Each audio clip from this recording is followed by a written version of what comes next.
उत्तराखंड सरकार ने राज्य कर्मचारियों के लिए बड़ा फैसला लिया है। सरकार ने आदेश जारी किए हैं कि अब राज्य कर्मचारी सुबह शाम की आरएसएस की शाखा सहित अन्य सांस्कृतिक और सामाजिक गतिविधियों में शामिल हो सकते हैं।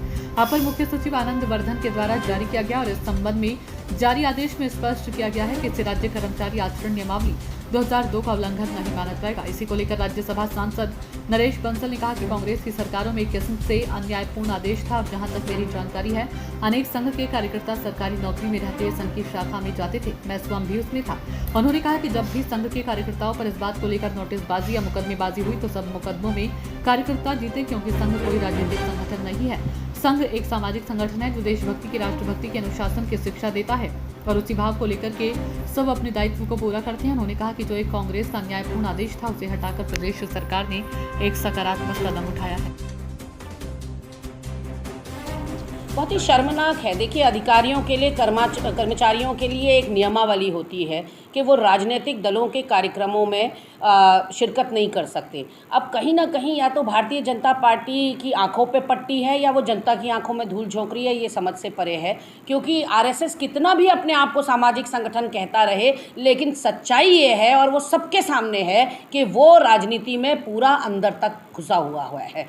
कुछ ऐसे इम्पॉर्टेंट नियुक्तियां हैं जो आरएसएस के लोगों को दी जा चुकी हैं और अब देश के अंदर धीरे धीरे वो पैर पसारते चले जा रहे हैं।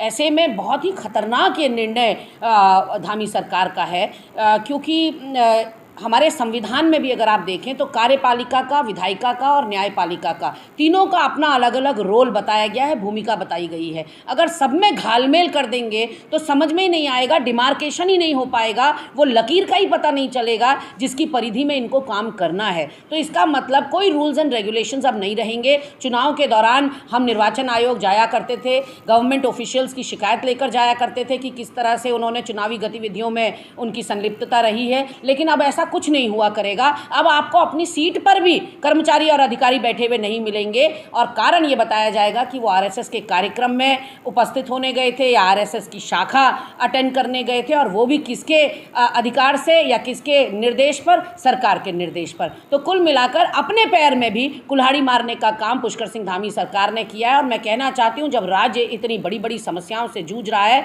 एक तरफ आपदा का कहर, दूसरी तरफ कानून व्यवस्था पूरी तरह से पटरी से उतर चुकी है, अपराध हो रहे हैं, निरंतर महिलाओं के प्रति गंभीर अपराध हो रहे हैं, उस वक्त आपने ये जो आदेश निकाला है वो निश्चित रूप से आपके विवेक पर बहुत बड़ा सवाल या निशान खड़ा करता है कि आखिर कौन सा ये जनहित का और प्रदेश हित का फैसला था जो आनन फानन में आपको निकालना पड़ा। ये मुझे सिर्फ और सिर्फ अपने दिल्ली के आला कमान की नज़रों में उठने का प्रयास भर और अपना जो सिंहासन बत्तीसी जो हिल चुका है, जो खिसक रहा है, फिसल रहा है आपके हाथों से, उसको बचाने का प्रयास दिखाई पड़ता है। देखिए, ये बहुत ही पहले की कांग्रेस की सरकारों का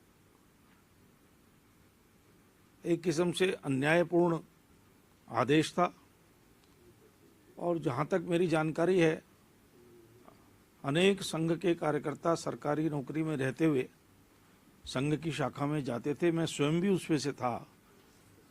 मैंने 3 साल इरिगेशन में नौकरी की, 24 साल बैंक में नौकरी की, लेकिन मैं लगातार संघ के कार्य में रत रहा, करता रहा और किन्हीं भी संघ के कार्यकर्ताओं पर इस बात को लेकर के नोटिसबाजी हुई या मुकदमेबाजी हुई तो सब मुकदमों में कार्यकर्ता जीते, क्योंकि संघ कोई राजनीतिक दल नहीं है। संघ एक सामाजिक संगठन है जो देशभक्ति की, राष्ट्रभक्ति की, अनुशासन की शिक्षा देता है। सब में वो भाव होता है, उस भाव को लेकर के सब अपने दायित्वों को पूरा करते हैं। तो जो एक अन्यायपूर्ण आदेश था उसको हटा करके केंद्र की सरकार ने, प्रदेश की सरकार ने एक सकारात्मक कदम उठाया।